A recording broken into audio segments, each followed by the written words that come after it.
Shalom, shalom, shalom. This is your Akazaki Yahoo, and I start this broadcast as I would start any broadcast by first of all giving all praise, honor, and great esteem unto the Most High Power, Yahuwah, Bahashem, Yahushua Hamashiach, and to the 12 tribes of Israel who are scattered to the four quarters of the earth.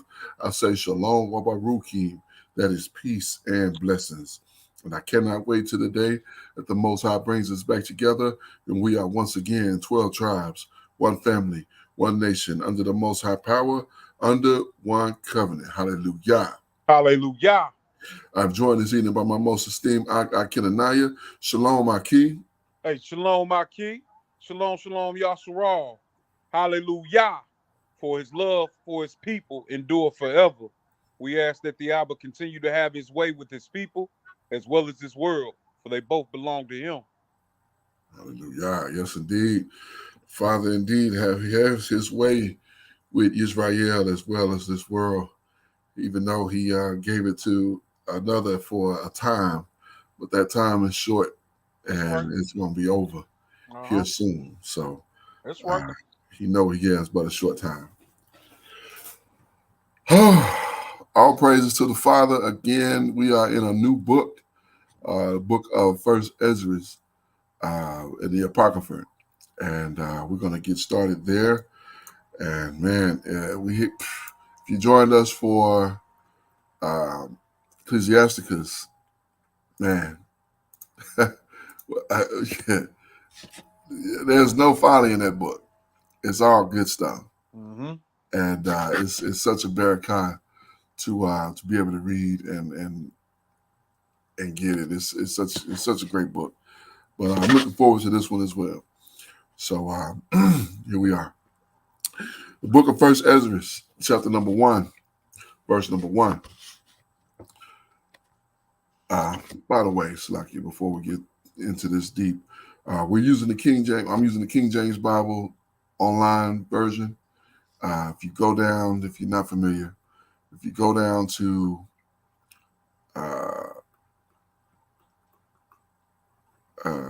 right here, it shows the King James version here on the left-hand side. Also has some other things, but right here, 4 down, you have the KJV Apocrypha. When you click on the KJV Apocrypha, it shows you the Apocrypha books. It also gives you their explanation as to why this is here. It's here because it's part of our historical records. But here you see first and second Ezra, the other books we're reading, and we're going to finish up with Maccabees after we finish these two. So just click on first Ezra, brings us right to where we are. So anybody who doesn't know. All right, verse 1. And is that Yeshaya? I believe it says Josias, but I believe it is Josiah. Josiah, okay, kind. And Josiah held a feast of the Passover in Jerusalem unto Yahuwah, and offered the Passover the 14th day of the first month. That's exactly when it's meant to be held. 14th day of the first month. So, verse 2. Having set the priests according to their daily courses, being arrayed in long garments in the temple of Yahuwah. And he spake to the Levites, the set-apart ministers of Israel, that they should hallow themselves unto Yahuwah, and set the set-apart covenant of Yahuwah in the house of Solomon, the son of Dawid, had built. So he's saying to set it in the temple. That's the house that Solomon built, who was the son of Dawid. So he's giving us a distinction, so we don't confuse one Solomon for another. I don't know any other brother mentioned in the text named Solomon except for Shlomo, king of Israel, former king. So, verse 4, and said, "You shall no more bear the ark upon your shoulders. Now, therefore, serve Yahuwah your power, and minister unto his people Israel, and prepare you after the families and kindred, according to Dawid, king of Israel, prescribed, and according to the uh, Magnificence. magnificence. I told I keep often to say magnification, but magnificence of Solomon, his son, and standing in the temple according to the several Uh, dig- uh, Dignity. dignities. Like I don't know why I'm missing these words like that. To the several dignity of the family of you, the Levites, who minister in the presence of your brethren, the children of Israel. Order the Passover over the Passover, Slakia. Offer the Passover in order and make ready the sacrifice of your brethren, and keep the Passover according to the commandments of Yahuwah, which was given to Moshe. So this person who is obviously in a leadership capacity is setting up Yeshaya, who's mentioned in verse 1. He's setting up the feast of the Passover in the time ordained. So he's putting everybody in the proper mindset to make these things happen. So that's what we're reading so far. Verse 7. And unto the people, there was found in Yeshaya, Yeshaya's gave 30,000 lambs and kids. Where you get 30,000 lambs? My goodness. And there are 1,000 calves, and these things were given to the kings. It's like it. And these things were given of the king's allowance according to his promise to the people and the priests and to the Levites. So apparently they got this from the king, which would have either had to be we either talk about the king of Persia or the king of Greece, which I'm thinking had to be the king of Persia, because surely the king of Greece wasn't here as of yet. Well, and here's the thing. This is actually before the captivity. Okay, so Yeah, this is this is Josiah, which was oh a righteous king. okay, con. So I was like, this is almost a recap story. oh okay, Uh-huh. Slack you. Okay, my bad. Because they really didn't give us, you know what I'm saying? They really didn't set a precedence there. It just kind of went directly into it, and I'm like, I'm trying to read into it to understand it. Like, okay, so this is King Josiah. Khan. Okay, con. Okay, that makes sense then. That makes perfect sense. Praise. Remember he held a feast that hadn't been seen since the days of his grandfather or great grandfather, Right, Ezekiah. right, con, indeed. It's also the time period where they found the book of the law. Con, yeah, and they realized they were going off, doing Khan. things wrong, and Uh-huh. yeah, indeed. Okay. All praises. Told Haki. I wasn't exactly sure. This is I'll be transparent. I've read, of course, scriptures out of Ezra, first, second Ezra, but I have not read completely through the book. This is my first time, so yeah. All right, verse 8. And Hilkias, Zacharias, and these Celia. names gonna get me. Silius. Uh-huh. Okay, these names gonna get me, so bear with me. And I said Silius, it might be Silas. Okay, that may be Silas. Okay, kind. Silius Silas, however we pronounce it, is fine. Mm-hmm. The governors of the temple gave to the priests for the Passover 200, it's like 2,600 sheep and 300 calves. And Yocanias Mm-hmm. and Samarius, I don't know where they're getting all these ears on here. That's not traditional. This is not Hebrew names. It's ironic because it's already got a Greek kind of connotation to it. Mm-hmm. That's Khan. that's what he's coming from. Like this is not all right. Continue. And Nathaniel, his brother, and Abias, and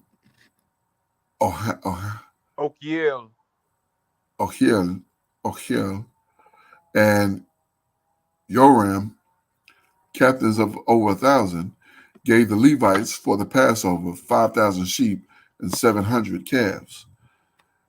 And when these things were done, the priests and Levites, having the unleavened bread, stood in the very comely order according to their kindred, and according to the several delegates, Dignities. dignities, Salakia, dignities of the fathers Todaki, before the people, and offered unto Yahuwah, as it is written in the book of Moshe. And thus did they in the morning. And they roasted the Passover with fire as appertained for the sacrifice. They sod them in brass pots and pans with good savor, and set them before all the people. And afterward they prepared for themselves and for the priests, their brethren, the sons of Aharon. For the priests offered no fat until night, and the Levites prepared for themselves and the priests, their brethren, the sons of Aharon. The set apart singers also, the sons of Asaph, were in their order, according to the appointment of Dawid, to with Asaph, Zacharias, and Yehudith, who was in the king's retinue. Yeah, I'm not sure what that is. Retinue. Retinue. Let's see what that. Let's look that word up. Move this thing out the way. Maybe according to the king's order, maybe. Yeah, that sounds like context-wise. That sounds like that's what that would be. Kind of sucks that this is in such Greek, but it is what it is. Welcome to captivity. It's not our first. It says a group of advisors, assistants, and other accompanying important person. So these are his the king's advisors, I hate to say his flunkies or his lackeys, but people that give him insight, help him make things on the right path. So continuing chapter verse 16. Moreover, the porters were at every gate, and it was not lawful for any to go from his ordinance service, from his ordinary service. For their brethren, the Levites, prepared for them. Thus were the things that belonged to the sacrifice of Yahuwah accompanied in that day, that they might hold the Passover and offer sacrifice unto the altar of Yahuwah, according to the commandment of King Josiah. So the children of Israel, which were present, held the Passover at that time, and the feast of sweet bread 7 days. So they didn't, so they doing the Passover and the feast of sweet bread. I think that we saw that somewhere else where it was mentioned as sweet bread. I want to say we did read that in the so-called Old Testament. I'm not exactly sure if it was in Kings or Chronicles or Yeah. I think it was one of those. I think it was, matter of fact, because I remember I was looking at that like, what is this? Sweet bread con. And yeah. it's and I guess it's not eyebrow raising, but one of the sisters, the unleavened bread that she makes, Sister Sonia. Yeah. It's usually sweet bread. You know what I mean? Yeah. Yeah, that is ironic. Generations later, we still doing the same recipe.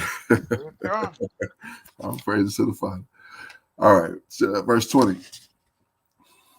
And such a Passover was not kept in Israel since the time of the prophet Shemuel. Yea, all the kings of Israel which held no such Passover as Josiah, the priests, and the Levites, and the Yahudim, held with all Israel that they found dwelling at Jerusalem. In the 18th year of the reign of Yeshua was the Passover kept. So they waited to 18 years. That's because they found that the book of the law in the house of the Most High, in his literally in there. Verse 23. And the works of Yeshua were upright from before Yahuwah, his Slacky. Let me read that again. And the works, or it should be of I believe Yeshua. so. That's a misprint, isn't it? Yeah, it looks like it. The works or Yeshua, the works of Yeshua were upright before his master or his Adonai, with his heart full of set apartness. So yeah, that thing sometimes work for me. As I looked at that, I was like, I read of. That's what makes sense. Verse 24. As for the things that came to pass at his time, they were written in former times concerning these that sinned and did wickedly against Yahuwah above the people of the kingdom, and they grieved him exceedingly, so that the words of Yahuwah rose up against Israel. Now, after all these acts of Yeshua, it came to pass that Pharaoh, the king of Mizraim, came to raise war at Carchemish upon Euphrates, told our king. And Yeshua went out against him. But the king of Mizraim sent to him, saying, What have I to do to you, O king of Judea? I am not sent out from Yahuwah power against you, for my war is upon Euphrates, and not Yahuwah is with me. Yea, Yahuwah is with me, has me forward. Depart from me and be not against Yahuwah. So he's telling the king, Yeshua, that Yahuwah is with him. And he ends up killing Yeshua, which is absolutely wow. That's all I can say to that. But who knows what the master's reasoning was here. I mean, it's up to him. Verse 28. Howbeit, Yeshua did not turn back his chariot from him, and overtook the fight with him, not regarding the words of the prophet Jeremiah. Look at that. They had to change his name into modern day Jeremy, right? What in the world is this? Yeah. Spoken by the mouth of Yahuwah, but joined battle with him in the plains of Megiddo. And the prince came against King Yeshua, and then said to the king and his servants, Carry me away out of the battle, for I am very weak. And immediately the servants took him away out of the battle. Then got he up upon the second chariot and being brought back to Jerusalem, died and was buried with his father in his father's sepulchre.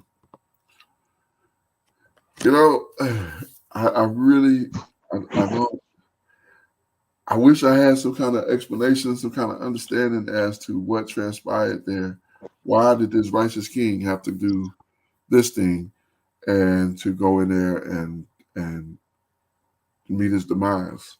I think it's definitely a lesson in it, because I remember us covering this story and us, kind of scratching our heads at it. Right. I think the lesson in it is, we are to inquire of Yahweh, right, when what to do, and acknowledge him in all our acts. And had he done that, perhaps he wouldn't even been on that battlefield.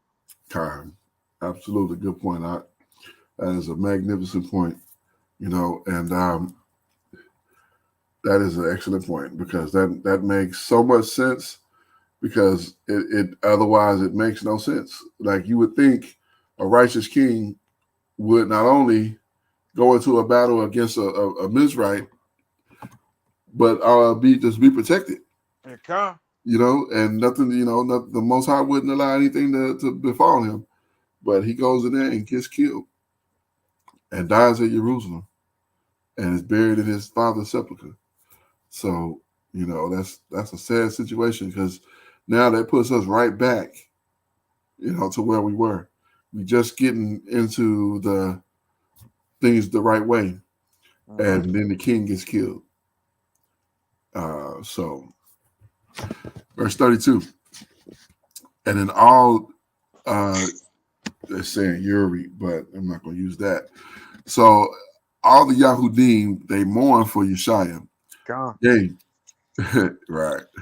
Yea, Yirmiyahu, the prophet, lamented for Yeshaya, and the chief men and the women made lamentation for him until this day. And this was given out for an ordinance to be done continually in all the nation of Israel. So it was commonplace in certain situations to celebrate, and in this situation to mourn, because the king was killed while he was sitting on the throne. That's not a normal situation because it was normal at those times for the king to go out to battle and things of that nature. That we did it. He should have been doing that instead of walking on the roof of his house where he saw Bathsheba. God. Yeah, I mean, it literally says that in the text at the time when kings go out to battle. And instead of that, he sent his right hand man and ended up getting caught up. So, but yeah, it was customary for the king to go out, but it was not customary for the king to go out and get killed, especially the king of Israel, especially when he's a righteous king, doing that which is right in the eyes of the Most High. So this was extraordinary, to say the least. Verse 33. These things are written in the book of the stories of the kings of Yehuda, and every one of the acts of Yeshaya that Yeshaya did, and his glory and his understanding of the law of Yahuwah, and these things that he had done before, and the things not conceded, so like recited and reported in the book of the kings of Israel and Yehuda. So yeah, he's telling us about that. We read that, and we'll read it again. But yeah, it was good to read about King Yeshaya because he was a good king, a good man, and that's why I'm so surprised at this. Verse 34, and the people took who is it supposed to be? Yakin? I want to say Yakaniah, but let me see if I can look that up real quick. Okay, come. Let's see. Who was after Yeshaya? And I went to First Kings, but I should have went to Second Kings. Yeah.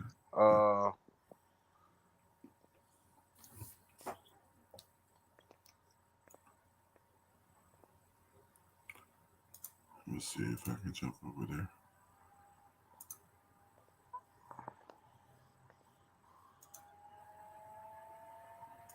So that's Second Kings chapter 23. I was going to say about 13. And scrolling down. So yeah, that talks about the Passover being Pesach being reinstated. Mm-hmm. Ahaz. Okay, kind. Yeah, that's the son of Josiah. Okay, they reduced his name. Mm-hmm. Yakachaz. Yokachaz. But okay. Jehoaz, the son of Yeshaya, and made him king instead of Yeshaya, his father. And he was 20 and 3 years old. So did it say how old he was? In verse 31 of 2 Kings chapter 23, mm-hmm. 31, it says Jehoaz was 23 years old when he began to reign. Wow. And he reigned 3 months in Jerusalem. Wow. Mm-hmm. And he reigned in Judea 3 months. Yeah, it says 3 months. Here come. It took him and King instead. Oh. Oh, my bad. Did I say 30? Yeah, 23. Okay, so that's the same. I was thinking that there was some contrast there, but no, that's good. All right. So he reigned 3 months in Jerusalem, and the king of Mizraim deposited him from his reign in Jerusalem. So I guess you felt like I got your dad, I'm coming to get you next. Like, bro, that's crazy. Verse 33, verse 36. And he set up taxes upon the land of 100 talents of silver and 1 talent of gold. And the king of Mizraim also made King Jehoiakim, his brother, king of Judea and Jerusalem. And he bound Jehoiakim and the nobles, but Zacharias, his brother, had he apprehended and brought him out of Mizraim. I remember reading this part of it. That's been months ago, but I remember it. Verse 39. 25 years old was Jehoiakim when he was made king of the land of Judea and Jerusalem, and he did evil before Yahuwah. Wherefore, against him, the evil king of Babylon came up and bound him with chains of brass and carried him unto Babylon. The evil king. This is what name is that? I know they're not gonna say it, but that's not even like the same name. Nah, it's not. It's I don't know if this has been Latinized or it's kind of strange, but I'm not exactly sure when they did that because this is before the Greeks came in, but yeah. I guess they took the records and then they, made it into this. And I don't know. It's strange to say the least. I wonder, Slacky, let me do one thing real quick. So we are still at chapter 2, 1? Here, come. It's the longest chapter 1, I think we let me see something. I'm gonna go to the 1611 and see what the see what it says there. Just for if it's any different. 41. All right.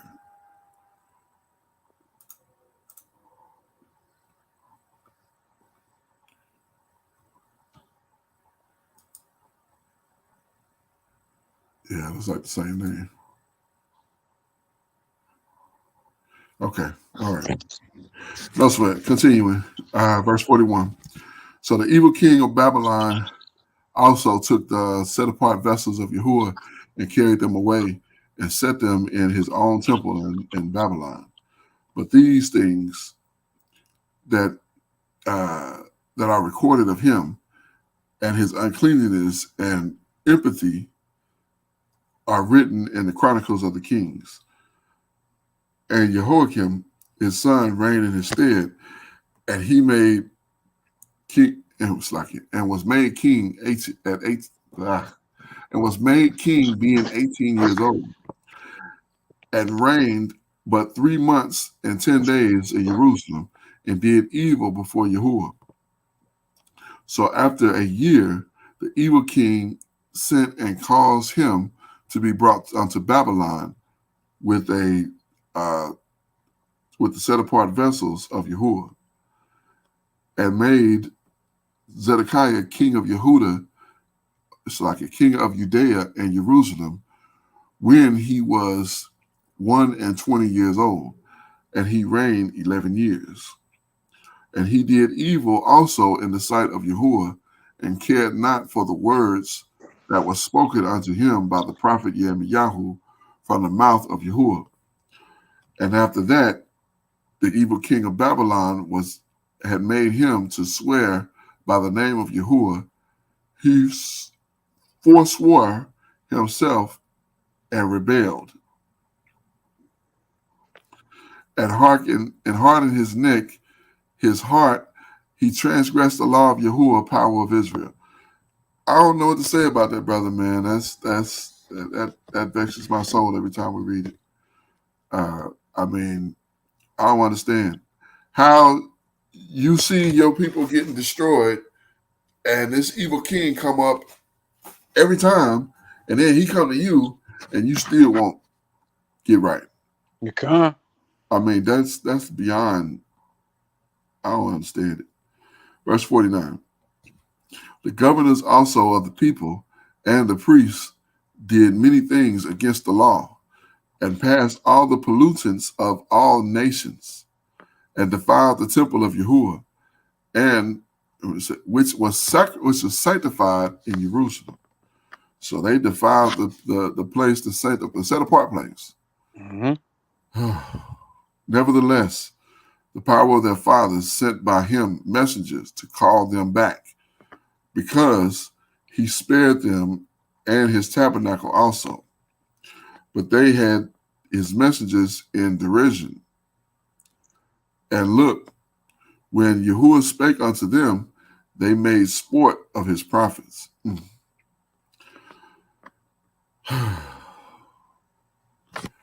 This is a stark contrast to Ecclesiasticus.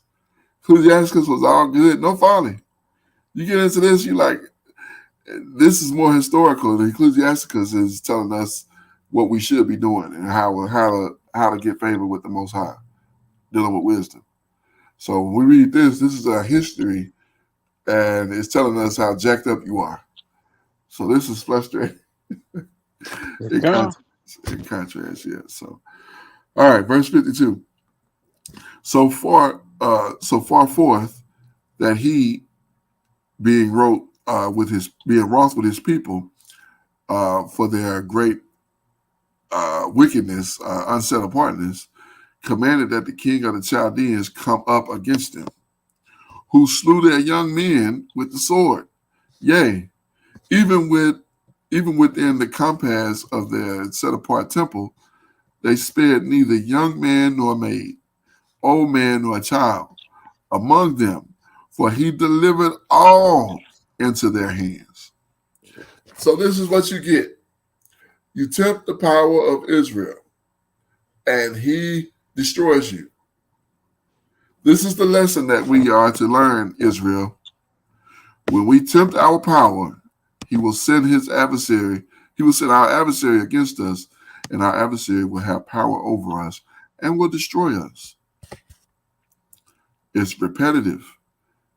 We have to learn from it. Verse 54. And they took all the set-apart vessels of Yahuwah, both great and small, with the vessels of the ark of the Most High, and the king's treasure, and carried them away unto Babylon. So all that stuff that they had, that they valued, is gone, because the power of their fathers has went to the other side and sent the dogs against us, and they came and destroyed us. Mm-hmm. Not because of a covenant, but because of us not keeping the covenant that we had with him. So he didn't make a deal with him and say, go handle my people and I'll pay you this. No, he didn't do that. He let these people do what was in their heart to do. Verse 55. As for the house of Yahuwah, they burned it and break down the walls of Jerusalem and set fire upon her towers.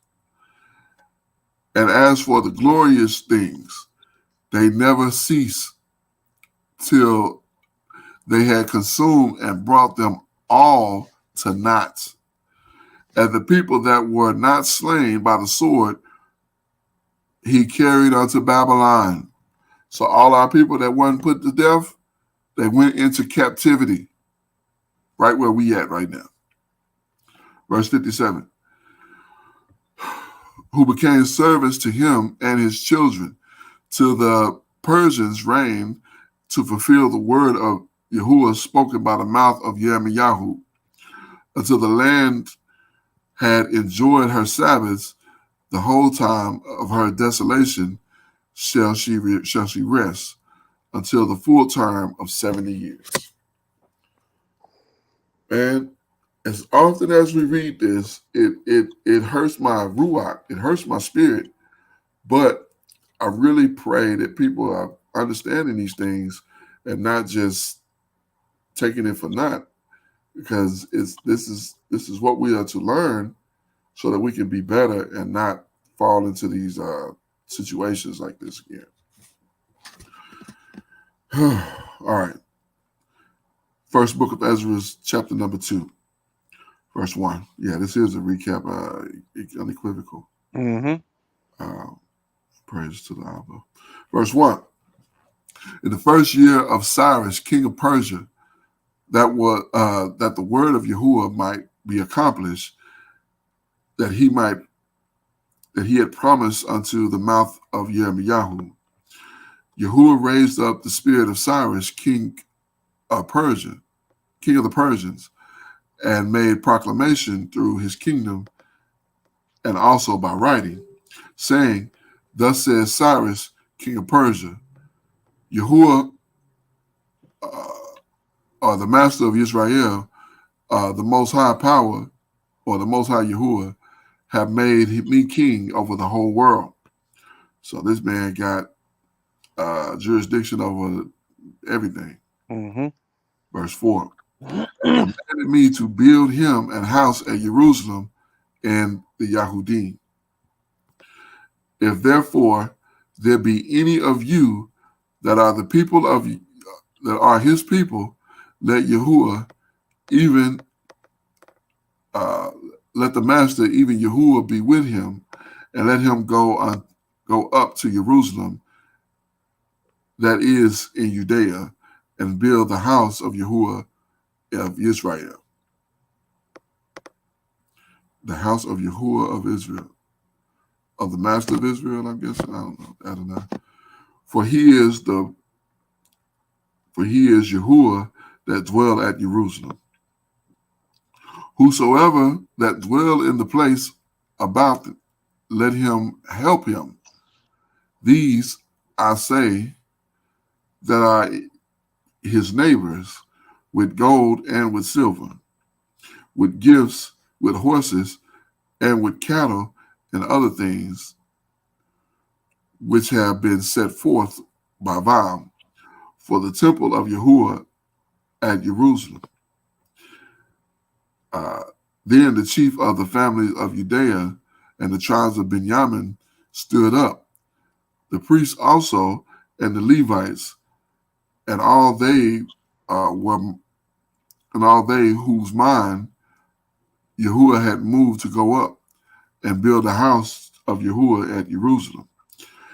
Now I just imagine that, here we are in our captivity. Now, wouldn't it be something if the ruler of this place said, whoever the so-called blacks, look, I was about to make a little joke, but I'm not going to do it. But whoever you so-called black people want to go to Jerusalem and build a temple to the Most High, let the people who have influence sponsor it, and they go and do it. Can you imagine the faces of our people if they heard that? And, he make that type of proclamation. Of course, it's been way past 70 years, but, just imagine that, that would be just unreal. And they do have they tried to recreate this in 1948 with the forming of the country. Yeah. And I want to say Harry Truman was one of the ones, but he knew deep down that these weren't the people. Right. Yeah. Even during his tenure, I think Trump was he wanted to do something for Israel. Yeah, he was trying to make Jerusalem the capital. Okay, Khan. Yeah, because they were calling him Cyrus. Yeah, con. Yeah, I remember that. Like, man, shut up. Right. Verse 9. Get that folly out of here. Verse 9. And they had dwelt round about them, and helped them in all things with silver and gold, and their horses and cattle, and every man slack you, and with very many free gifts, and great numbers of minds were stirred up thereto. King Cyrus also brought forth the set apart vessels that the evil king had carried away to Jerusalem, and set them up in the temple of idols. Look, they said it right, of idols. Mm-hmm. Con. Now, when Cyrus, king of Persia, had brought them forth, he delivered them to Mithridates. Mithridates, his treasurer. Okay, so that's his. So this is a Persian cat. Yeah, I I'm like, probably shouldn't even said his name. yeah, he probably. Yeah, it's yeah. You know, the SOT brothers was talking about that on their last week's lesson. They were like, when you read in the text, it's not we're not paying credence to those idols. We're just reading the word of the power, and so it's really not like as long as we're not trying to turn to that and like pay credence to it, like we're not trying to worship it or whatever the case. Um, then we just basically reading the script. Mm-hmm. So I get that, and I'm with that 100%. But if I can avoid saying it, I'm still going to avoid saying it. Con, because what's pleasing to the Abba? Us being Exactly, obedient, you know? exactly. So what I'm saying. So yeah, but I'm not. Even when I have said it when we was reading it, it's never. I never felt like a guilt, like for because it's never my intention to big that up. I'm just reading the text. Mm-hmm. So, what I'm saying? But I don't want anybody else to be like, we sending this out to do the airwaves. I want anybody else to be like, well, they was doing it, so I can do it too. You know what I'm saying? So, yeah. Verse 12. And by him, they were delivered to something. Oh, yeah, that's that good. That's that good. That's the Yahudim. Senabas. I remember that brother who they had left as governor. Well, I think that this is actually somebody that I think it was A somebody Persian. from another nation that they had Oh, set up as governor. okay. I thought it was one of the Yahudim who was that governor. Okay, maybe we'll get to that. Let's continue. Verse 13. And this was the number of them: 1,000 golden cups, and 1,000 silver, censers of silver 29, veils of 30, veils of gold 30, and of silver 2,410, and 1,000 other vessels. So my goodness, they had vessels. Whoa, they had vessels like the whole nation was going to be drinking out of. Almost, not quite, but verse 14. So all the vessels of gold and of silver which were carried away were 5,400 threescore and nine, and they were brought back by this person together with them of the captivity from Babylon to Jerusalem. But the time of um, that fellow, king Mm-hmm. of Persia, uh, another name that I'm not going to deal with, and the yeah, Yeah. And see, I remember these cats. I remember these cats bringing up, trying to stir up strife with our people who had returned. okay, kind, yeah, we was reading that, yeah, I remember that, yeah, because they was kind of heckling a Yeah, little bit, and exactly, exactly. Huh? yeah. So let's skip to right here. We're going to skip all of these. The secretary, Mm-hmm. and with them were the commissioners that with them, dwelling at Samaria and other places, wrote unto him against them that dwelt at Judea and Jerusalem those letters following. To King Evil One, their master, not our master, their master, your servants and the story writers, that person, the scribe, and the rest of their council, the judges that were that are in Syria. Silo, Syria, and Phoenicia. Verse 18. Be it now known to the master king that the Yahudim that were up from you to us, being come unto Jerusalem, that rebellious and wicked city. Wow, you're not lying. That's the sad part. Do build the marketplaces and repair the walls of it, and do lay the foundation of the temple. Now, if the city of the walls, therefore, be made up again, they will not only refuse to give tribute, but also rebel against kings. For as much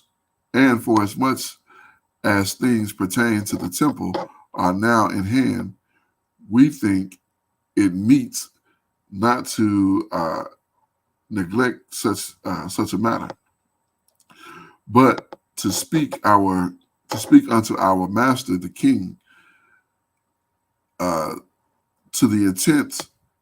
I don't know why that does that. Oh, that's why. Okay, to the intent that if it be your pleasure, it may be sought out in the books of their fathers, of your fathers. Verse 22. And that you should find in the chronicles that is written concerning the things, and should understand that that city was rebellious, troubling both kings and cities, and that the Yahudim were rebellious and raised away wars therein, for the which cause even this city was made desolate. Therefore, or wherefore, now we do declare unto you, O King, O Master the King, that if the city is built again, the walls thereof shall be anew. You shall from therefore have no passage unto Caesarea. Mm-hmm. Or it's really just Syria and Syria. Palestine. Okay. The Phoenicians. That's where they're drawing this Phineas from. Phoenicians, Okay. which was really just Canaan. Gotcha. Mm-hmm. Okay. Gotcha. All right. Verse 25. Then the king wrote back again to Remus, the story. Oh, I should have said that name. The storyteller, and to that other fella, and a few of these other fellows, the scribe, and the rest of them in commission, the dwellers of Samaria, Syria, Phineas, after the matter. I have read the epistle. Con. Okay. I thought that word didn't show up until the New Testament, but yeah, the Brit had a shot, but now. I mean, it's kind of telling though of who was transcribing this, because I want to say that is a Greek word. Right. Indeed, Aki. I read the epistle which you have sent unto me. Therefore, I commanded to make diligent search, and it had been found that the city was from the beginning practicing against kings, and the men therein were given to rebellion and war, and that mighty kings were fierce were in Jerusalem, and reigned and exacted Tolaki, tributes in Caesarea and Phoenicia. Now, therefore, I have commanded to hinder those men from building the king, for building the city, and here to be taken, that there be no more done in it, and that those wicked workers uh, proceed no further in their annoyance of kings. And the king, whatever his name is, his letters being read, these same people, even the scribe, and the rest that were in his commission with them, removing the haste towards Jerusalem with the troop of the horsemen and the multitude of the people in battle array, being to hinder the builders, and the building of the temple in Jerusalem increased until the second year of the reign of Darius, king of Persia. I wonder what his name actually means.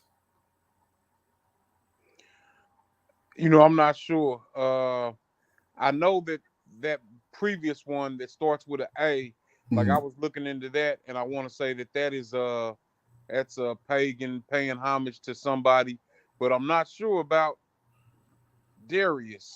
Yeah, we have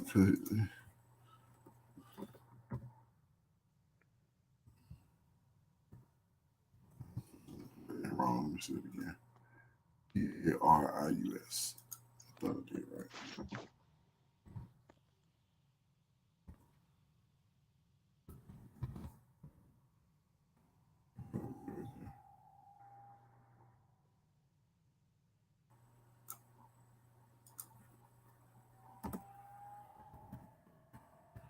Let's see if we can find out. What the meaning? Possession, goodness. Possessing goodness. Mm-hmm. Hmm. Hmm.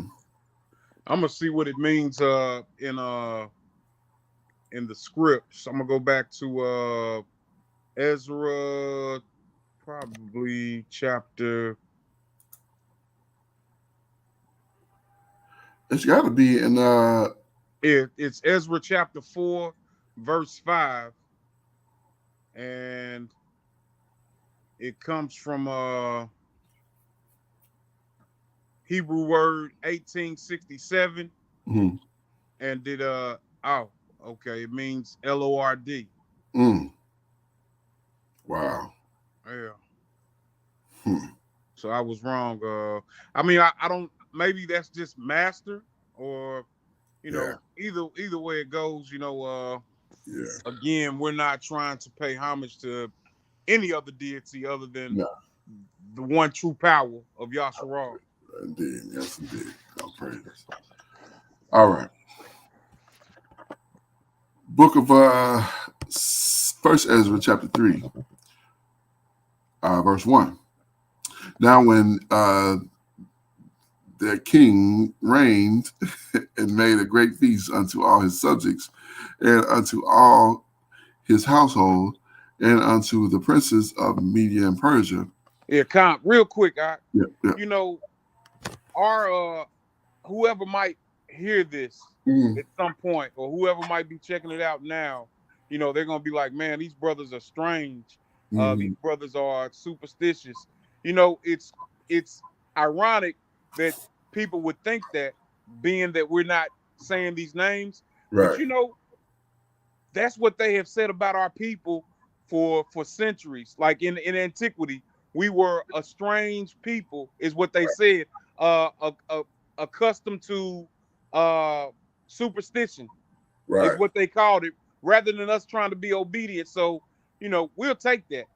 We'll take that gladly, to be counted among the righteous of Yahweh. Indeed, indeed, Aki. And just to show forth, let's get real quick. It's is it number? Is it Midbar, or is it Dibberine? Uh, Let me see. oh no, it's actually Exodus. Okay, con. Wow. It's actually Shemot 23. Let's go there real quick. Mm-hmm. We don't gotta rush. I mean, we got nothing to do tomorrow but rest Yeah, con. and get into this and get more into this. Indeed, So praise to the Father. Yeah, so this is Shemot or Exodus chapter 23 and verse 13. It says, "And in all things that I have said unto you, be circumspect, and make no mention of the names of other gods or idols, Mm-hmm. neither let it be heard out of your mouth." Con. So this is why we don't deal with these names. These names of these people who are named after their idols, and their names pay homage to their idols.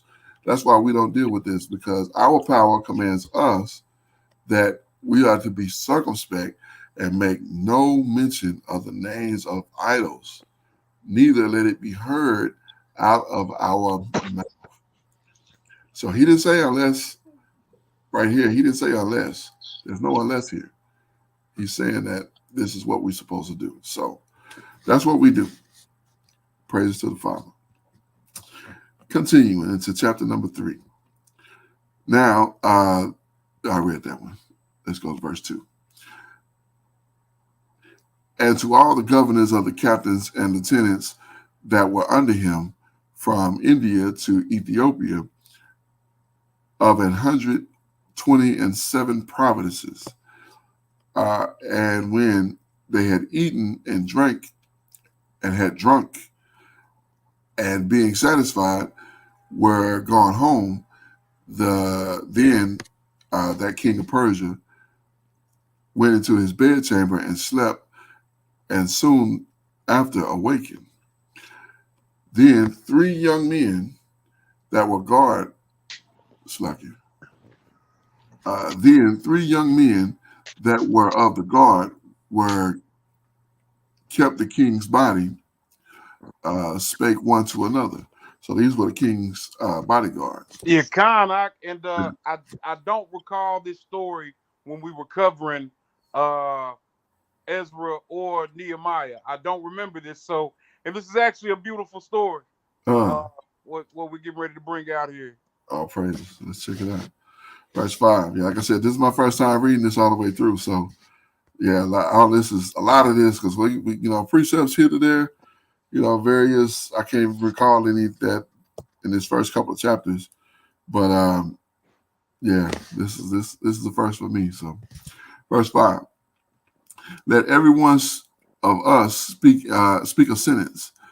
He that shall overcome, and whose sentence shall seem wiser than the other, unto him shall the king give great gifts and great things and tokens of victory, as to be clothed in purple, and drinks in gold, to drink in gold, and sleep upon gold, and chariots with uh, bridles of gold, and head tires of fine linen, and chains about the neck."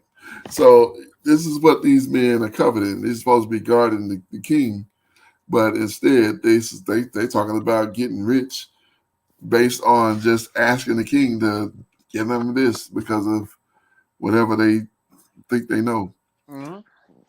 Verse 7. "And he shall sit next to the king because of his wisdom, and shall call the king of Persia his cousin." Or his kinsman or somebody close to him. Yeah. But paying attention to verse 7 again, and he shall sit next to this king Mhm. because of his wisdom. Right. Wisdom is a principal thing. Right. Kind. You know, Indeed. but this is deep. It's deep. Praises. Let's continue here. Verse 8. "And there every one wrote his sentence, sealed it, and laid it under the king of Persia his pillow, Mm-hmm.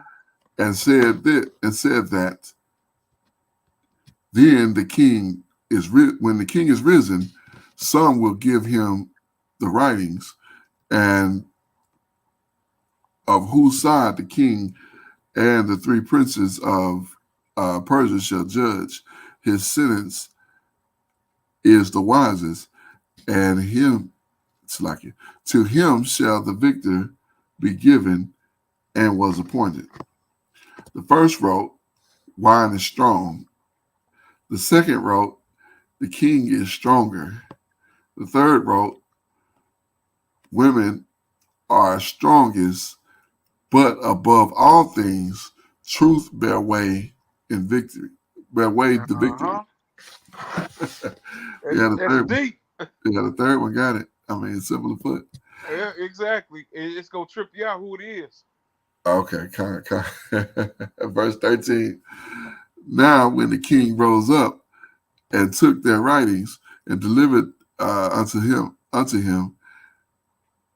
and so he read them, and sending forth, he called the princes of Persia and Media and the governors and the captains and the lieutenants and the chief officers. Wow, he done assembled everybody.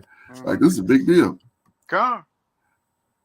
Verse 15, and set him down in the royal seat of judgment, and the writings were read before them. And he said, call the young men, and they shall declare their own sentence. So they were called and came in. And he said unto them, declare unto us your mind concerning the writings. Then began the first to speak of the strength of wine. And he said thus, O you men, how excellent strong is wine, that causeth all men to err that drink it. It maketh the mind of the king and the fatherless child to be all one, and the bondman and the free man and the poor man and of the rich. It turneth also every thought of into jolly and mirth, so that man remembereth neither sorrow nor debt. And it maketh every heart rich, so that man remembereth neither king nor governor. And it maketh to speak all things by talents. And when they were, slacky, and when they were in their cups, they forget their love between, slacky, they forget their love both to friends and brethren, and a little with drawn out swords. But when they are from the wine, they remember not what they had done. O you men, it is not wine, slacky, is not wine the strongest, that therefore That uh, enforce it. that enforces, slacky, that enforces to do thus. And when he had so spoken, he held his peace. That's a good point. Yeah, he made a good point there. Hey, come. All right. You want to take over from here? All right. Indeed, Aki. Hold on. All right, this is the book of First Esdras, chapter 4, verse 1. Then the second that had spoken of the strength of the king began to say, O ye men, do not men excel in strength that bear rule over the sea and land and all things in them? But yet the king is more mighty, for he is master of all these things, and hath dominion over them. And whatsoever he commandeth them, they do. If he bid them make war, the one against the other, they do it. If he send them out against the enemies, they go and break down mountains, walls, and towers. They slay and are slain, and transgress not the king's commandment. If they get the victory, they bring all to the king, as well as the spoil, as all things else. Likewise, for those that are no soldiers and have not to do with wars, but use husbandry, when they have reaped again that which they had sown, they bring it to the king, and compel one another to pay tribute unto the king. And yet he is but one man. If he command to kill, they kill. If he command to spare, they spare. If he command to smite, they smite. If he command to make desolate, they make desolate. If he command to build, they build. If he command to cut down, they cut down. If he command to plant, they plant. So all his people and his armies obey him. Furthermore, he lieth down, he eateth and drinketh, and taketh his rest. And these keep watch round about him. Neither may any one depart and do his own business, neither disobey they him in anything. O ye men, how should not the king be mightiest when he is such sort, Slakia, when in such sort he is obeyed? And he held his tongue. Then the third, who had spoken of women and of truth, this being, or Slakia, this was Zerubbabel, or Zerubbabel, Babel, which was of Yehuda, of the line of Dawid. Okay. All right. He began to speak. O ye men, it is not the great king, nor the multitude of men, neither is it wine that excelleth. Who is it that ruleth them, or hath mastership over them? Are they not women? Women have borne the king and all the people that bear rule by the sea and land. Even of them came, Slaki, even of them came they, and they nourished them up that planted the vineyards, from whence the wine cometh. So, it's saying that it can't be wine, because wine comes from men who gather the grapes, to make the wine. Right. It can't be the king, because the king is a man who's made by a woman. This is wise words, right? Indeed. Verse 17. These also make garments for men. These bring glory unto men, and without women cannot men be. Yea, and if men have gathered together gold and silver, or any other goodly thing, do they not love a woman which is comely in favor and beauty? And letting all those things go, do they not gape, and even with open mouth fix their eyes fast on her? And have not all men more desire unto her than unto silver or gold, or any goodly thing whatsoever?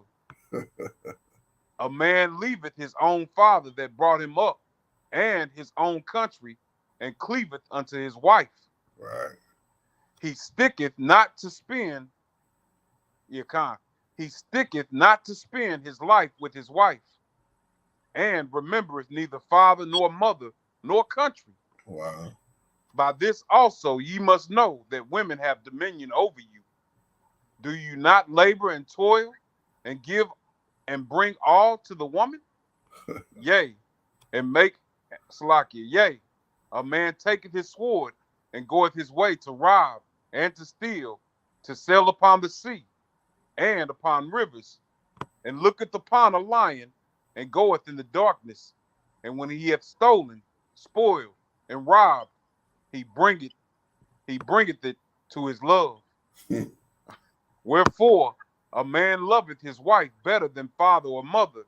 Yea, many there be that have run out of their wits for women, and become servants for their sakes. Many also have perished, have erred, and sinned for a woman. And now, do ye not believe me? Is not the king great in his power?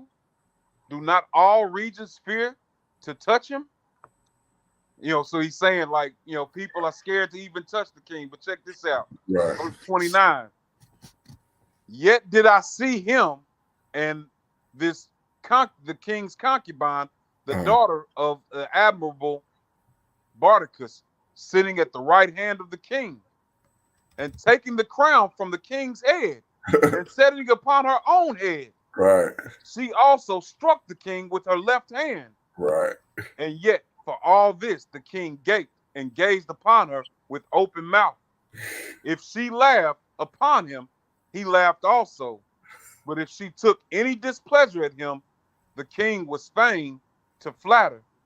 that she might be reconciled to him again. Right. O ye men, how can it be but women should be strong, seeing they do thus? Then the king and the princes looked one upon another, so he began to speak of the truth. O ye men, are not women strong? Great is the Eretz, high is the Shemaims, swift is the sun in his course, for he compasseth the Shemaims round about, and fetcheth his course again to his own place in one day. Wow. So he's saying here, I think kind of without even realizing it, he's saying here that the sun is the one moving as opposed to the earth. Mm-hmm. Wow. All right, continue. All right, Khan. Verse 35. Is he not great that maketh these things? Therefore, great is the truth, and stronger than all these things, Slakia, and stronger than all things. Mm-hmm. All the Eretz crieth upon the truth, and the Shemaims bless it. All works shake and tremble at it, and with it is no unrighteous thing. Mm-hmm. Wine is wicked, the king is wicked, Mm-hmm. women are wicked, all the children of men are wicked, and such are all their wicked works, and there is no truth in them. In their unrighteousness also they shall perish. As for the truth, it endureth in all ways strong. It liveth and conquereth forevermore. Mm-hmm. With her there is no accepting of persons or rewards, but she doeth the things that are just, and refraineth from all unjust and wicked things. And all men do well like of her works. Neither in her judgment is any unrighteousness, and she is the strength, Slakia, and she is the strength, kingdom, power, and majesty of all ages. Blessed be the power of truth. Mm-hmm. And with that he held his peace. And all the people then shouted and said, Great is the truth, and mighty above all things. Then said the king unto him, Ask what you will more than is appointed in the writing, and we will give it you, because you art found wisest, and you shall sit next to me, Mm-hmm. Slakia, next me, and shall be called my cousin or my kinsman. Mm-hmm. Then said he unto the king, Remember your vow, which you have vowed to build Jerusalem in the day when thou camest to your kingdom. Wow. And so right there, Right. we hear about wisdom. We read about it, and right now we're reading about a descendant of King Dawid, a descendant of Shlomo, who Mm-hmm. is putting forth wisdom to reestablish Yasharal in their Right. place. Indeed. It's beautiful, So man. you're kind. So what I was reading earlier was the king had made proclamation to end the building of Jerusalem back. So don't even deal with it. But because of this and him showing the great wisdom, Mm-hmm. the king was ready to reward him. And his request was continue with the building of Jerusalem. And because he basically had him in a corner, he had to do so. And kind. Okay. Uh, Also, a point I want to make, or not that I'm just trying to drive this point home, but Mm-hmm. you know, you at one point had served in the military. Mm-hmm. My father at one point had served in the military. Mm-hmm. Um, we hear about this king being a bodyguard Mm-hmm. of this heathen king. Right. Um, so we have to sit back because some people will feel some type of way about you know Yasharal serving in foreign armies, Mm-hmm. but it could be to the advantage of the people sometimes, man. I, Indeed. I think Indeed. about the training that our people receive Mm-hmm. sometimes in these armies that could benefit the people. So I'm not gonna I'm not gonna cast a throne at somebody for doing so. Right. I mean, I will if you're turning your sword against your people for these kingdoms, that's off. Right. We can't condone that. But Right. we can see that it can be beneficial, and we can see that the Most High can use this situation to restore his people. All praises to the Most High. Hallelujah. Yes, indeed. It's ironic you mentioned that because um, there was a movie which kind of outlined a story uh, that I kind of had taken to heart. When I was in the service, it was called Black Hawk Down. I And remember that. Yeah. okay, did you ever see it? Yeah, Khan. Okay, kind. So it was significant because they were in Africa. Mm-hmm. I can't Somalia. remember where Somalia. Yeah, Okay, kind. Khan. Yeah, so Mogadishu. Mogadishu, kind. Okay, so they were fighting. They were fighting these Somalis, but in the movie, uh, there looked like some straight up Negroes that were portraying some of these people. I don't know if they were trying to accurately depict the people, but we know about the Bantu Somalis. Mm-hmm. So we know those are our people.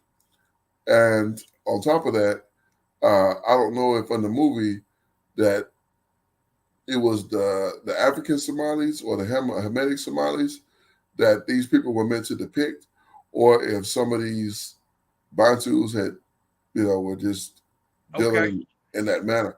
I don't know. I'm not for certain because I really hadn't gotten into it. But to think about that unit that was there, and they were fighting against those Somalis, and some of our people fighting against some of our people, Yeah, Khan. as it was depicted in that film. Now I don't know how accurate that is, but Well, here's the thing. mhm, Over here in Louisville, mhm, uh, you have a great number of Bantu Somalis that are here yeah, that were aiding uh, the U.S. military when mhm, they were fighting over in that area. mhm, These people were. We know that our people are treated poorly wherever they're at. mhm, So, it was the Hamitic Somalis that were oppressing these Bantu people. So right, these Bantu people oftentimes allied themselves with the Americans, right, which also got them visas to come over here to America. Like they got a lot of them out of there, like right, after the fact. Now right, you will see Hamitic Somalis over here as well, but you can tell the difference right, in the two.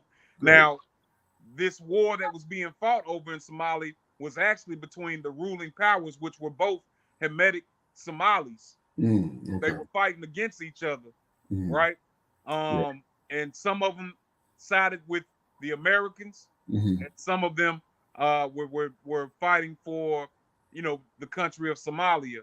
okay, The ones that you see over here now weren't anti-American.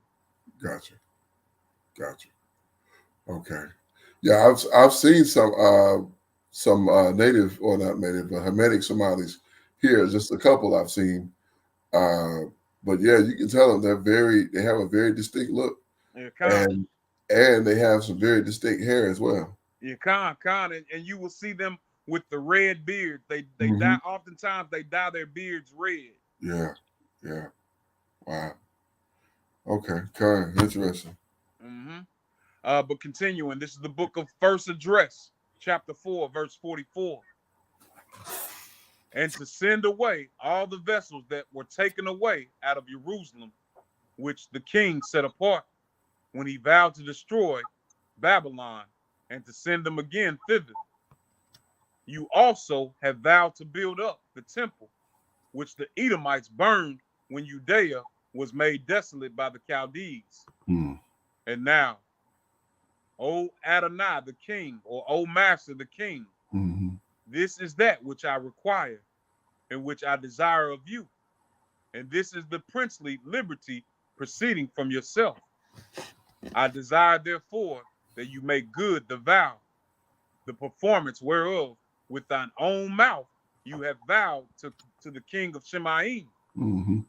Then the king stood up and kissed him and wrote letters for him unto all the treasurers and lieutenants and captains and governors, that they should safely convey on their way both him and all those that go up with him to build Jerusalem. Hallelujah. Indeed, hallelujah. He wrote letters also unto the lieutenants that were in Syria and Phoenicia, and unto them in Libanus, that they should bring cedar wood from Lebanon unto Jerusalem, and that they should build the city with him. Hmm. Moreover, he wrote for all the Yahudim that went out of his realm up into Judea concerning their freedom, that no officer, no ruler, no lieutenant, nor treasurer should forcibly enter into their doors. Wow. Hallelujah. All praises to the Father. Man, that's And one. man, verse 50, and that all the country which they hold should be free without tribute, and that the Edomites should give over the villages of the Yahudim which they then held. Yea, that there should be yearly given, that they should be yearly given 20 talents to the building of the temple, and to the time that it were built, and other 10 talents yearly to maintain the burnt offerings upon the altar every day, as they have a commandment to offer 17. And that all they that went from Babylon to build the city should have free liberty, as well they as their prosperity, and all the priests that went away.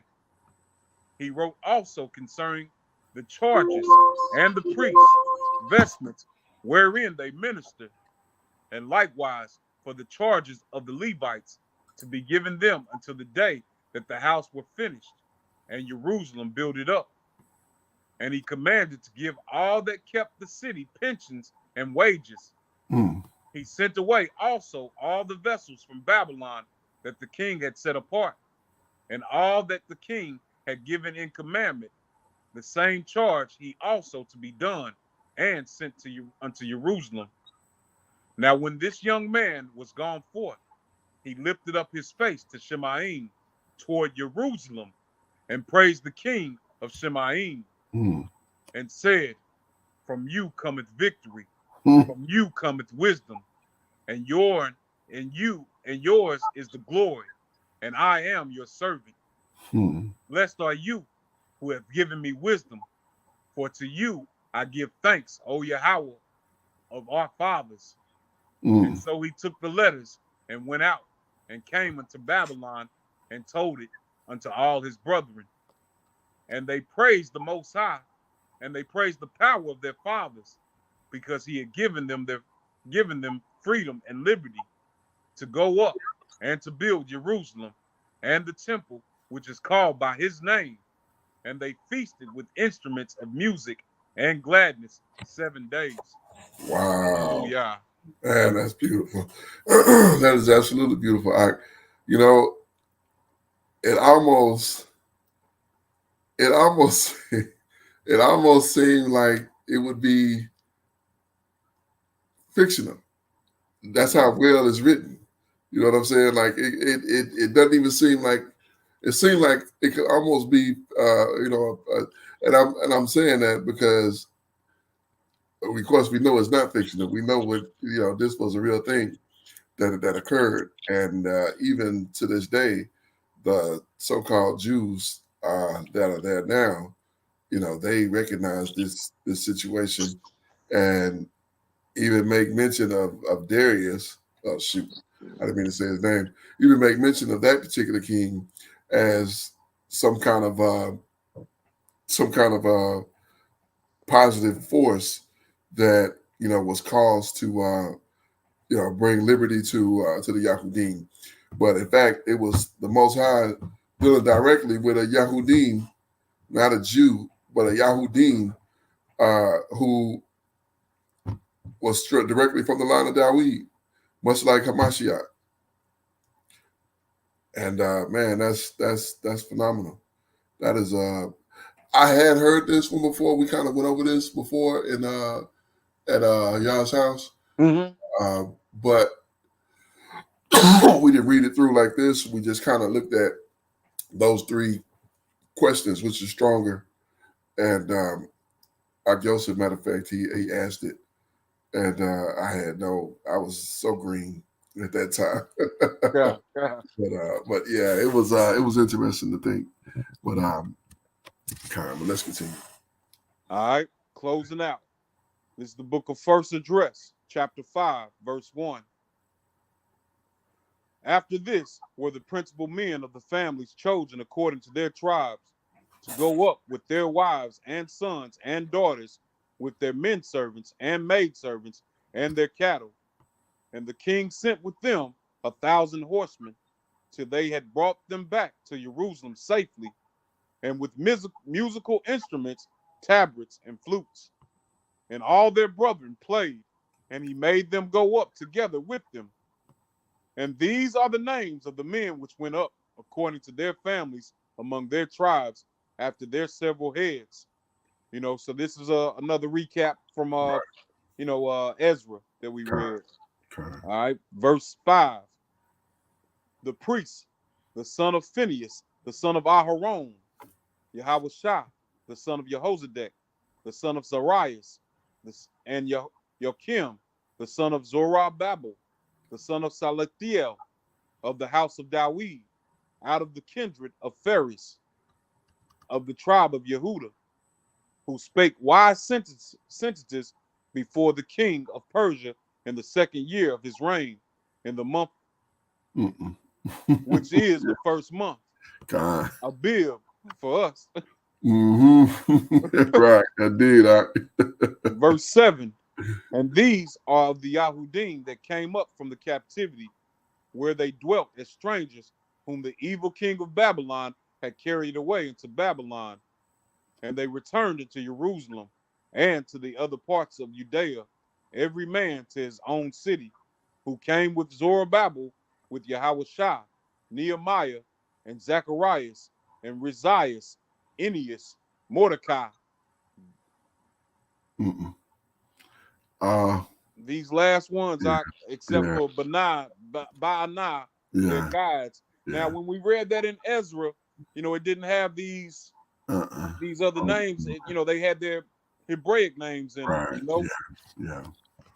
Verse 9. The number of them of the nation and their governors, sons of Pharos, 2,172. The sons of Asaph, 472. The sons of Erah, 756. The sons of Pahath Moab, 2,812. The sons of Elam, 1,254. The sons of Zathiel, 945. The sons of Kor, 705. The sons of Banai, 648.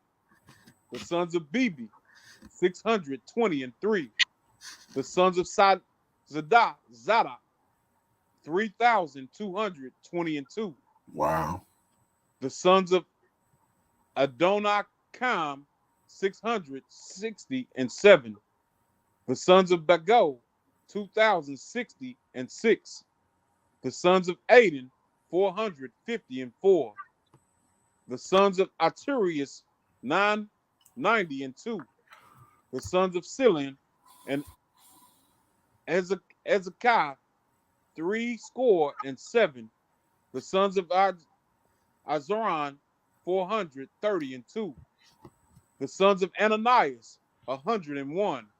The sons of Aaron, 32. The sons of Basa, 323. The sons of Ezephurah, 102. The sons of Mitrius, 3,005. The sons of Beth Lamon, 123. They of Naphtali, 50. They of Anathoth, 158. They of Beth Samos, 42. So I remember us covering this, and we were thinking at first that this was speaking about men, but these were speaking about cities. Oh, right. All right. Verse 19. They of Kirath, 20. They of Sephra and Baroth, 743. They of Purah, 700.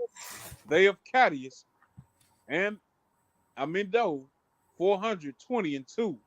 They of Karma, Sarama, and Gibeah 621. They of Makan 120. They of Bethos 50. The sons of Niphias 156. The sons of Calamas and Honest 725. The sons of Jericho 245. The sons of Anas 3,330. The priests, the sons of Yeda, the son of Yahushua among the sons of Sanah, Salakia, Sanasib 972. The sons of Maruth 1,052. The sons of Pasharan 1,047. The sons of Carmi 1,017. The Levites, the sons of Yahushu and Camadiel and Banahus and Sudius 74. The set apart singers, the sons of Asaph 128. The porters, the sons of Salom, the sons of Yatal, the sons of Taman, the sons of Jacobi, the sons of Tata, the sons of Sami, in all 139. The servants of the temple, the sons of Esau, the sons of Asapha, the sons of Tabaoth, the sons of Saras, the sons of Sud, the sons of Phelius, the sons of Labana, the sons of Garaba, the sons of Akua, the sons of Uta, the sons of Sitab, the sons of Agabah, the sons of Subah, the sons of Anan, the sons of Kathua, the sons of Gedur, the sons of Arius, the sons of Desan, the sons of Noeba, the sons of Kasibia, the sons of Gazira, the sons of Azia, the sons of Phineas, the sons of Azar, the sons of Batasa, the sons of Asana, the sons of Miana, the sons of Naphisi, the sons of Akub, the sons of Akifa, the sons of Asur, the sons of Farakim, the sons of Basalah, the sons of Meda, the sons of Kutha, the sons of Karia, the sons of Karkas, the sons of Azarir, the sons of Thamoi, the sons of Nasith, the sons of Atifa, the sons of the servants of Solomon, the sons of Azaphian, the sons of Faria, the sons of Yalii, the sons of Lazan, the sons of Yasharal, the sons of Sapheth, the sons of Hagi, the sons of Pharaoh Kareth, the sons of Sabi, the sons of Sarithi, the sons of Masias, the sons of Gar, the sons of Adus, the sons of Suba, the sons of Aphira, the sons of Barithias, the sons of Sabat, the sons of Alon, all the ministers of the temple, and the sons of the servants of Shlomo were 372. These came up from Theramelech and Thelaras and Kararathalar, leading them and Alar. Neither could they show their families nor their stock, how they were of Yasharal, the sons of Ladan, the sons of Ban, the sons of Nekodan, 652 of the priests that are verse 38, and of the priests that usurped the office of the priesthood and were not found, the sons of Obediah, the sons of Akus, the sons of Adas, who married Agia of the daughters of Barazul and was named after his name. And when the description of the kindred of these men was sought in their register and was not found, they were removed from executing the office of priesthood. For unto them said Nehemiah and Atharias that they should not be partakers of the set apart things till there arose up a high priest clothed with doctrine and truth. So of Yasharal, from them of 12 years old and upward, they were all in number 40,000, besides men servants and women servants, 2,360. Their men servants and handmaids were 7,347. The singing men and singing women, 245. Man, that's a mass choir right there. You ain't getting that. Uh, Verse 43. 430 camels, 7,036 horses, 245 mules, 5,525 beasts used to the yoke, and certain of the chief of their families, when they came to the temple of the Most High that is in Jerusalem, vowed to set up the house again in his own place according to their ability, and to give into the set apart treasury of the works 1,000 pounds of gold, 5,000 of silver, and 100 priestly vestments. And so dwelt the priests and the Levites and the people in Jerusalem and in the country, the singers also, and the porters, and all Yasharal in their villages. But when the 7th month was at hand, and when the children of Yasharal were every man in his own place, they came all together with one consent into the open place of the first gate, which is toward the east. Then stood up Yahushua, the son of Jehozadak, and his brethren, the priests, and Zorobabel, and the son of Salathiel, and his brethren, and made ready the altar of the Most High, Slakia, and made ready the altar of the power of Yasharal, to offer burnt sacrifices upon it, according as it is expressly commanded in the book of Moshe, the man of the Most High. And there were gathered unto them out of the other nations of the land, and they erected the altar upon his own place, because all the nations of the land were at enmity with them and oppressed them, and they offered sacrifices according to the time, and burnt offerings to Yahweh both morning and evening. Also, they held the feast of the tabernacles, as it is commanded in the Torah, and offered sacrifices daily, as was meet. And after that, the continual oblations and the sacrifices of the Sabbaths and of the new moons and of all the set apart feasts. And all they that had made any vow to the Most High began to offer sacrifices to the Most High from the first day of the 7th month, although the temple of Yahweh was not yet built. And they gave unto the masons and carpenters money, meat, and drink with cheerfulness.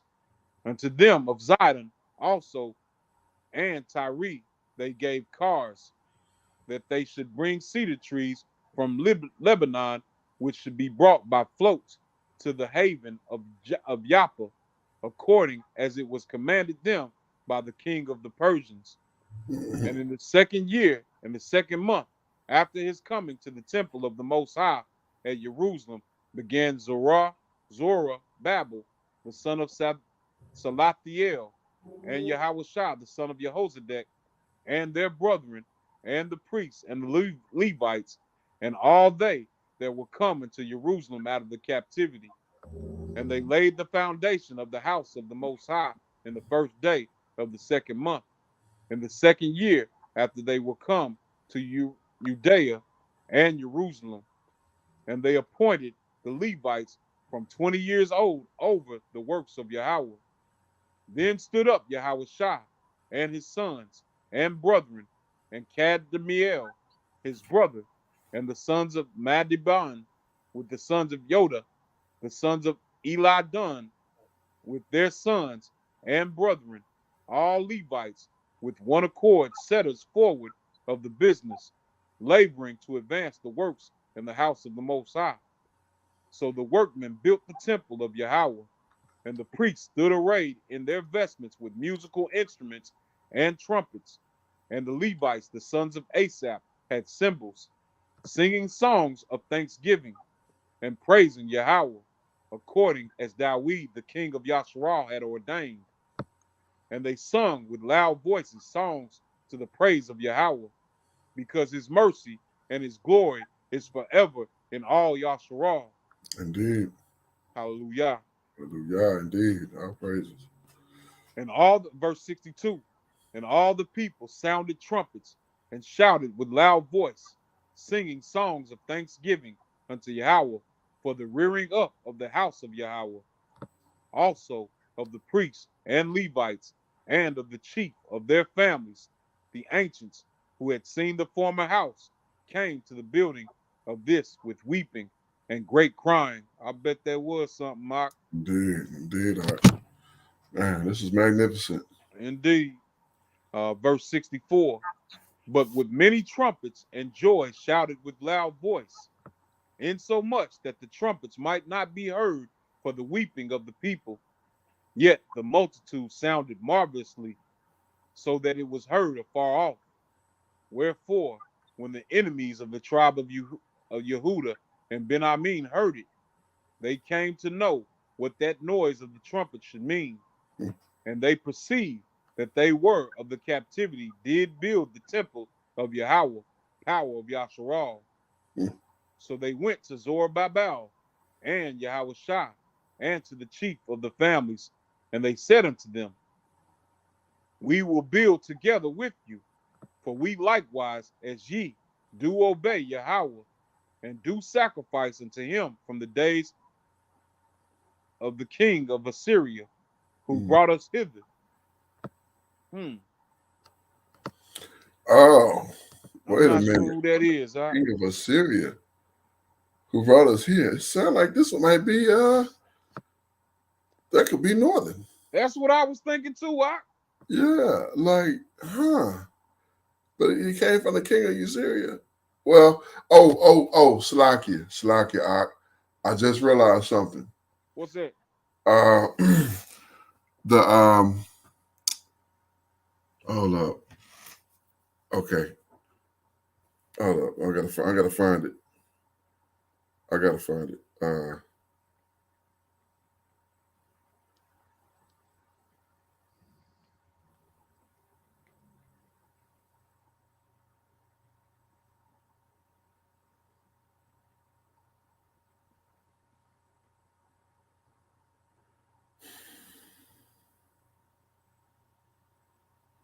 Yeah.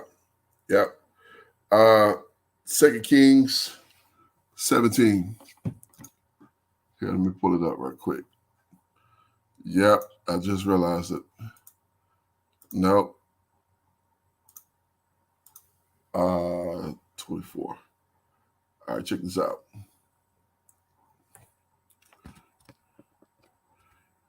Check this out. And the king of Assyria, this is Second Kings chapter 17, verse 24. And the king of Assyria brought men from Babylon and from Keruth and from Avah and from Hamath and from Siph Havim and placed them in the cities of Samaria instead of the children of Israel. And it came to pass, and dwelt in the cities thereof. So these are imposters. Yeah, and this is why the kingdom of Yehuda around the time of Mashiach, they didn't mess with them Sumerians. Yeah, indeed, because they weren't Sumerians, they weren't Yahudim, or they weren't Israel or Yasha'al. They Khan. instead were these foreigners. Khan. Yeah. All right, makes good sense. Good pull, out. All praise to the Father, indeed. Khan. Hey, was I at okay, so I was ready for verse 70, right? Yeah, 70 coming. All right. Then Zorobabel and Yahushua and the chief of the families of Yasharal said unto them, it is not for us and you to build together a house unto Yahweh our power. Our power. Indeed. We ourselves alone will build unto Yahweh of Yasharal, according as the king of the Persians hath commanded us. But the heathen of the land, lying heavy upon the inhabitants of Judea and holding them straight, hindered their building. So yeah, this is how the beef pretty much started. Right. Yep. Verse 73. And by their secret plots and popular persuasions and commotions, they hindered the finishing of the building all the time that the king lived. So they were hindered from building from the space of 2 years until the reign of the other king. Wow. Oh man. Man, good Wow. This stuff. was yeah. This was a good few chapters there. It was a lot. We had an hour and 45, Con. 5 chapters out. We Hey, read. but you know, we both had like some lengthy Yeah. chapters in there. Oh yeah. Definitely. Definitely. And we had a lot to kind of go into as well because it was a lot to be thought of in that reading. So Mm-hmm. praise to the Father. Man, good stuff. Uh, real quick, it's still clock steady ticking, but we're not overly concerned with the clock. But we want to finish up for the night so we get some rest till tomorrow. So, uh, final thoughts in this first 5 chapters in second first Esdras. Um, Recapping, some of the history and understanding how it came to be and the situation, the story of how the wisdom of the Most High shone through the Yahudim. Mm-hmm. Uh, phenomenal, phenomenal. Like I said, that was the first time I read completely through that and to for understanding. And yeah, it was a great, great story. I also found it impeccable the record keeping. I mean, they listed everybody. Mm-hmm. I mean, that was like, wow. I think you missed somebody or something, but I think they got everybody. I don't think they let. It's like they made it and then they checked it again to make sure that it's they got everybody. But great record keeping. There's it's not really talked about, the record keeping, but we've literally reading the records. And That's all. Yeah, thousands yeah. of years later. Right. Thousands of years later, we reading the records. And so, yeah, our people were great record keepers. And man, that's a Barakai, which takes me right back to, that journaling and why those things are so very important. Because, whether we have another 2 years, another 20 years, or another 200 years, uh, it's a lot that is happening right here, right now, that our next generation and the generation after them don't need to know about. So uh, that kind of reiterates that to me. So that's all I got. Go ahead, Art. Karnak, you know, we got a bit more of what was going on. Not that we were didn't get a bunch of knowledge and bunch of understanding from Nehemiah and Ezra in the so-called Old. Right. This just gives us a better idea of how things came to be, how our people ended up being able to return and building up the temple. You Right. know,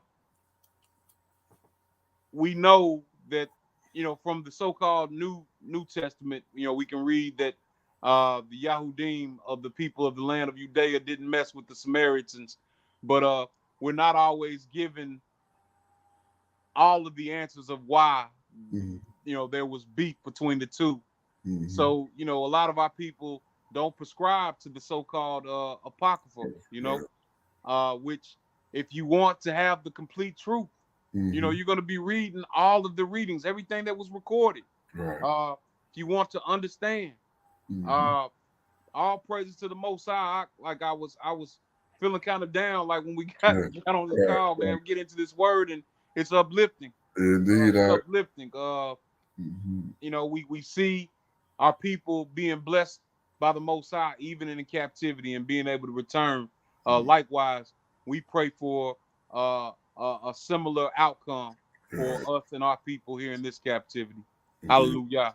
Hallelujah. Praises to the Father. Yeah, great read of first 5 chapters. Long chapters, so we're gonna try to take it as reasonable as possible. We did 5 chapters, and it took us the same amount that it took when we did 10 of Telehim.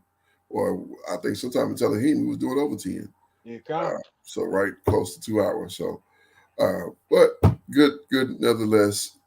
Taking time to these historical points to understand and really pull out the information that's given for us. So, praises to the Father, man. It's a wonderful thing.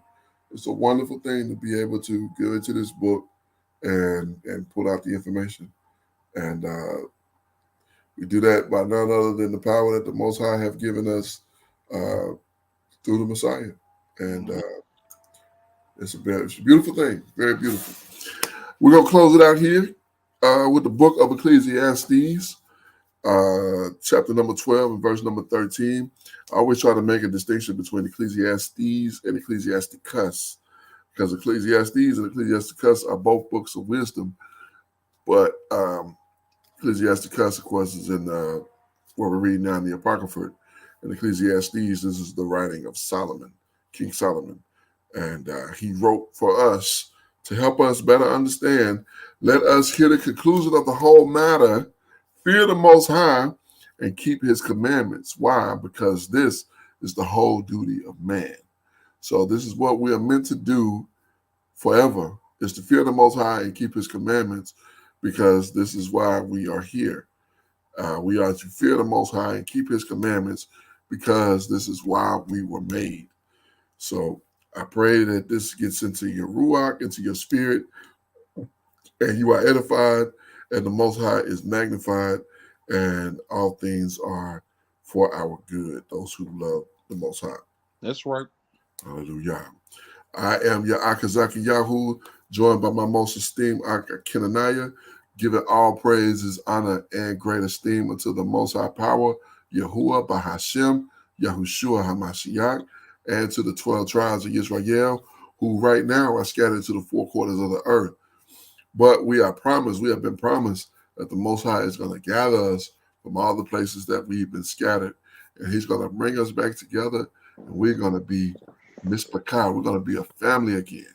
12 tribes, one family, one nation under the Most High Power, under one covenant. Until that day, shalom, family. Shalom, shalom, Miss Picard. Hallelujah. Praise you, Abba Yahuwah.